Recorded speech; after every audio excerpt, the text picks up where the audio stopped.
porque la noticia la hacemos todos. Antorcha TV. Periodismo crítico.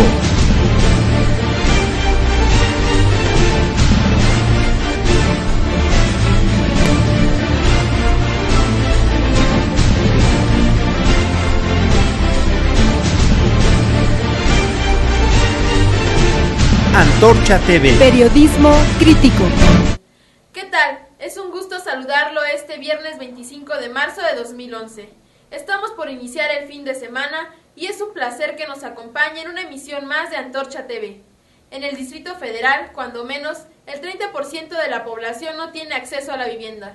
Estos son datos del reporte Estado de la Vivienda en México 2010. Por eso, nuestra producción ha preparado el siguiente reportaje.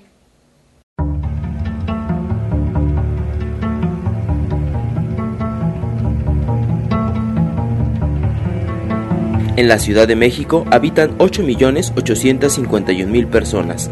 De ellas, el 22% vive en condiciones de hacinamiento o en casas construidas con materiales en deterioro, según el reporte Estado de la Vivienda en México 2010, esto es, 2 millones de casas. Es evidente que en zonas muy amplias de la Ciudad de México hay gente que vive en condiciones de hacinamiento, en viviendas muy precarias de cartón, de láminas, de desechos en general, y que está urgida de una enérgica política de fomento a la vivienda. Rosario Hernández tiene 79 años y es habitante de las bodegas de Buena Suerte, al oriente de la capital del país. Desde su llegada al Distrito Federal cuando tenía 13 años, primero su familia y después ella buscaron la manera de adquirir una casa habitación. Pero aquí las oportunidades son escasas. Tenía yo 13 años, se vinieron mis papás conmigo y aquí mi papá me mantenía hasta la edad que tenía que mantener. Datos recientes del INEGI muestran que cuando menos el 70% de las familias tiene dificultades para adquirir una vivienda dados los ingresos que perciben, y una tercera parte de la población, la más pobre, ni siquiera puede acceder a los créditos para vivienda. Bueno, por lo menos yo no tengo recursos para irme a rentar o para irme a comprar una casa o así. En Buena Suerte, 93 familias viven en colectivo dentro de una bodega y otras tantas a la intemperie. El poco espacio disponible y las dificultades económicas las obligan a que sus casas solo tengan paredes de cartón sostenidas por polines. Aquí deben esperar, como lo han hecho desde hace 13 años, a que el gobierno del Distrito Federal termine de construir la unidad habitacional cerca de la Cabeza de Juárez, al oriente de la capital de la República, a unos kilómetros del umbral del Estado de México. Estos departamentos fueron gestionados por el movimiento antorchista y fueron arrancados a golpe de marchas, largas esperas y muchas presiones. Con esto, Antorcha busca cuando menos reducir un poco el déficit de vivienda en la capital del país. Pero 1/3 de la población es mucho, y hace falta todavía caminar un buen tramo. Hemos enarbolado ese punto de la lucha por la vivienda. Ese asunto, la falta de vivienda para la gente, es uno de los problemas más dolorosos para las familias. Es uno de los temas más delicados que revelan el alto grado de fragilidad en que se encuentra la gente que no tiene ni siquiera dónde meter a sus hijos con relativa comodidad. Así que ese punto forma parte medular de las luchas que da la organización en el país y particularmente en el Distrito Federal. Muchas de las familias de Buena Suerte han buscado apoyos en las instituciones del Estado para hacerse de un crédito, pero han fracasado. Hoy solo cuentan con la esperanza de que junto con Antorcha, finalmente, lleguen a tener un espacio digno para vivir. Pues dar vivienda, porque al final de cuentas esto no es una vivienda. Hoy, esta es la opinión de Marco Antonio Lázaro Cano, líder de la Coordinadora Regional Noreste. En el estado de Sonora, a consecuencia de la aplicación de la ley Arizona, que dificulta el paso de connacionales hacia los Estados Unidos, de los fenómenos propios de nuestro país, falta de crecimiento económico, altas tasas de desempleo, entre otros, y a las políticas equivocadas de los gobiernos de los diferentes órdenes, consistentes en no atender a sus gobernados, sino más bien confrontarlos, han surgido y han crecido en los últimos meses varios conflictos entre los ciudadanos y los gobiernos que han obligado a los primeros a tomar las calles y a instalarse en plantones de protesta frente a esta o aquella dependencia gubernamental. Primero fueron los pobladores de Puerto Libertad, municipio de Pitiquito, quienes recibieron una auténtica agresión por la Comisión Federal de Electricidad con recibos impagables por los usuarios, amén de los daños a la salud provocados por la termoeléctrica que la paraestatal tiene en el puerto. Después fueron los habitantes de Guaymas y Empalme, a quienes la CFE les aplicó la misma receta, facturas impagables. En el primer caso, después de protestas y marchas simultáneas en Sonora y en el Distrito Federal, se logró condonar la deuda de los habitantes y en los días que corren cambiar la tarifa 1E por 1F, que es la menos agresiva con los usuarios.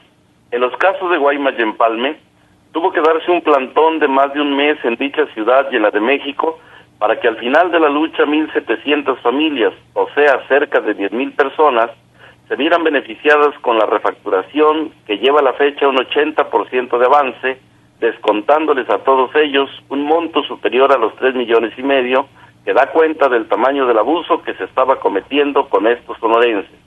La experiencia de los habitantes de estos municipios nos enseña a todos el camino que debemos seguir ante el abuso y la arbitrariedad, alzar la voz y, llegado el caso, recurrir a la protesta y a la manifestación pública.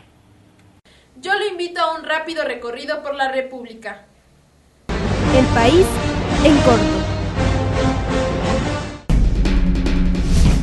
Antorchistas de Sonora lograron que el gobierno del estado, encabezado por Guillermo Padres Elías, y el ayuntamiento de Pitiquito respete la voluntad popular. Así se realizará un nuevo proceso de elección en el pueblo de Puerto Libertad. Luego de que 56 obreros fueran despedidos de manera arbitraria de la vidriera de Tierra Blanca en Veracruz, los afectados, junto con más de 300 antorchistas, se manifestaron ante la empresa para exigir que se respeten los derechos de los trabajadores. En protesta porque fueron canceladas varias obras en el municipio de Zapotitlán, Tablas, Guerrero, los antorchistas marcharon a la Comisión Nacional para el Desarrollo de los Pueblos Indígenas y ahí exigieron la liberación de recursos económicos. Una comisión antorchista de Nayarit acudió al Palacio de Gobierno para sostener una reunión con el subsecretario de Gobierno, Bernardo Rodríguez Nava. Ahí le pidieron respuestas a las demandas planteadas por la organización. Más de 500 antorchistas del municipio de Salinas de Hidalgo, San Luis Potosí, se manifestaron a las afueras del Palacio Municipal para exigir a la alcaldesa Adriana Vega Calzada que cumpla con las obras que prometió. En San Salvador Atenco, Estado de México, el alcalde Mario Ayala sigue sin resolver los compromisos firmados con los antorchistas, entre los cuales se encuentra la introducción de servicios básicos en las colonias. En Zacapoaxtla, Puebla, a través de la obra de teatro El Pato, una historia como muchas, el grupo cultural Ixuescatoc del Centro de Bachillerato Tecnológico Agropecuario número 168 abordó el tema de las adicciones en los jóvenes como una denuncia y una evidencia del daño que hacen.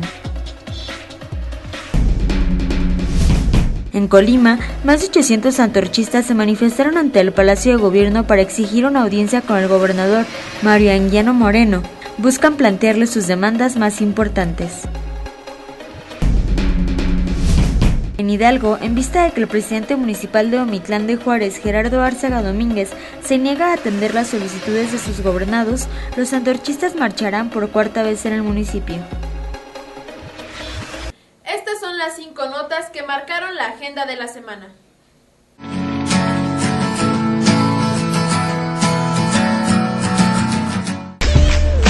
Japón, un país devastado por un terremoto de 9 grados, un tsunami, crisis económica y amenaza nuclear, exhibe los resultados trágicos de una lucha permanente por asegurar el control de los recursos naturales en cualquier parte del mundo.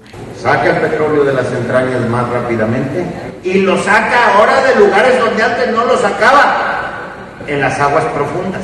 Están dejando enormes, gigantescas cavernas abajo de la tierra. No se estarán desmoronando por dentro y eso está moviendo las placas terrestres. el también integrante del Comité Ejecutivo Nacional resaltó la situación de Libia, país africano que este fin de semana fue bombardeado con 112 misiles por Estados Unidos. Por ello, el líder antorchista llamó a condenar la política de los países industrializados que buscan comerciar a costa de la tragedia de millones de seres humanos. La dirigencia del movimiento antorchista en el municipio de Ixtapaluca, en voz de Marisela Serrano Hernández, dirigente en el Estado de México, informó de las actividades que con motivo del 25 aniversario de presencia antorchista en la colonia El Tejolote se realizarán del 27 de marzo al 3 de abril y en donde se presentarán números culturales de primer nivel. Obviamente estos 25 años no han sido tersos, han sido años muy complicados desde el propio nacimiento de nuestra organización aquí. La legisladora dijo que a 25 años, El Tejolote es la única colonia en Ixtapaluca que cuenta con todos los servicios básicos, a pesar de encontrarse en la zona cerril. El gobernador Egidio Torre Cantú no ha querido recibir a los más de 15,000 antorchistas que han venido solicitando una audiencia con él para plantearle sus demandas. Lo que necesitamos es que se resuelvan las demandas de la gente. Señaló que el costo de las demandas asciende aproximadamente a 100 millones de pesos. Vamos a esperar a que esto se haga y de no ser así, tendrá que ser parte de la demanda en la movilización. El fraccionador ilegal de nombre Román Canto Hernández fue detenido por vecinos de la calle Adelita de la Franja Cuitlapilco en Chimalhuacán, cuando acudió a amenazar y a exigir el pago de terrenos que vendió de manera fraudulenta. La preocupación fundada que tienen los vecinos de esta calle es de que no vaya a suceder como pasó con sus operadoras, es decir, que con una cantidad menor Román Canto pueda salir del penal, como hasta el momento se ha burlado de la ley. A 6 meses del inicio de la administración del gobernador de Zacatecas, Miguel Alejandro Alonso Reyes, este no ha cumplido las demandas que los antorchistas le plantearon a través de su pliego petitorio desde septiembre de 2010. Según el dirigente antorchista en el estado, Osvaldo Ávila Tisjareño, a pesar de los múltiples encuentros con diversos funcionarios del gobierno de Miguel Alonso Reyes, los citados funcionarios incumplieron de manera reiterada. El compromiso del gobernador de darle atención a nuestras demandas a través de la Secretaría ha sido totalmente negativo, no ha tenido una solución favorable. Le recuerdo que mañana le presentaremos la última parte de nuestra serie, los ganadores de la 16ª Espartaquiada Cultural en nuestra revista de arte. Yo le espero el próximo lunes con los detalles por los festejos del 25 aniversario de la colonia Cerro del Tejolote en Ixtapaluca. Que pase un excelente fin de semana. Antorcha TV. Periodismo crítico.